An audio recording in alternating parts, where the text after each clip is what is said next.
दोस्तों, सोचो जरा, अगर कोई भी टॉपिक आप सिर्फ एक बार पढ़ो और दिमाग बोले, भाई, टेंशन मत ले, ये तो अब कभी नहीं भूलने वाला, कैसा लगेगा? कहने में आसान है, लेकिन हर रोज हम सबका हाल यही होता है।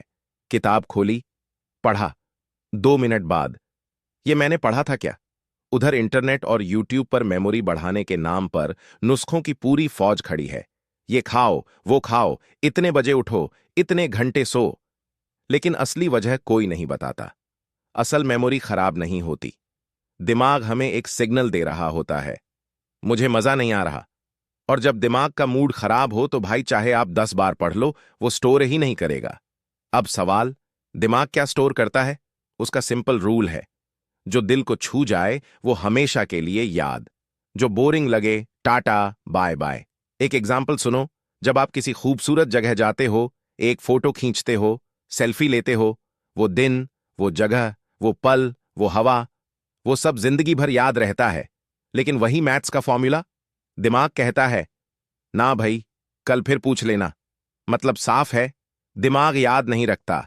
दिमाग महसूस रखता है। जिस चीज में इमोशन, इंटरेस्ट, एक्साइटमेंट होता है, वो एक बार में परमानेंट हो जाती है। अब सोचो, किसी ने आपकी तारीफ कर दी हो, आज तो तू स्मार्ट लग रहा है। इस छोटी सी लाइन को आप सालों याद रखते हो। क्यों? क्योंकि दिमाग कहता है, ये बात मुझे अच्छी लगी, इसे बचाकर रखना। अब बात करते हैं पढ़ाई की। पढ़ाई में दिल क्यों नहीं लगता? क्योंकि गोल क्लियर नहीं। बिना गोल के पढ़ाई तेज पंखों वाला पंछी है, जहां चाहे उड़ जाती है, आपका दिमाग साथ नहीं देता।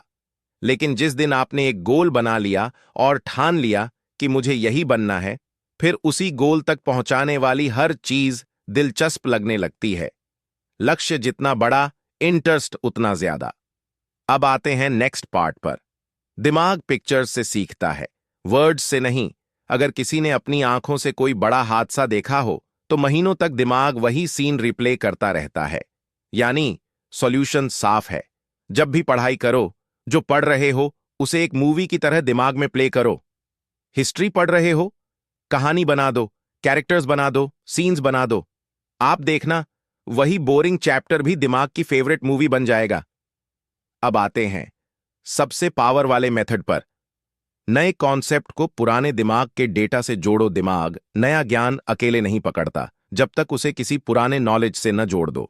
मान लो, sin two theta plus cos two tan one पहली बार पढ़ रहे हो। इसको पढ़ते ही दिमाग कहेगा, कौन हो तुम? लेकिन आप उसे कनेक्ट कर दो sin 45 DG और cos 45 DG से, जो पहले से याद है। सारा गेम सिंपल है, नई चीज अपन, पुरानी याद प्लस नया कनेक्शन, बस। दिमाग तुरंत कहता है, ठीक है, इसे भी स्टोर कर लिया। आज मैंने आपको मेमोरी के 2 सबसे बड़े, सबसे पावरफुल और सबसे इग्नोर्ड कारण बताए, जिन्हें समझ लिया तो पढ़ाई रॉकेट हो जाएगी। स्पार्क पीक नेशन की तरफ से सभी स्टूडेंट्स को ऑल द बेस्ट। जय हिंद, वंदे मातरम।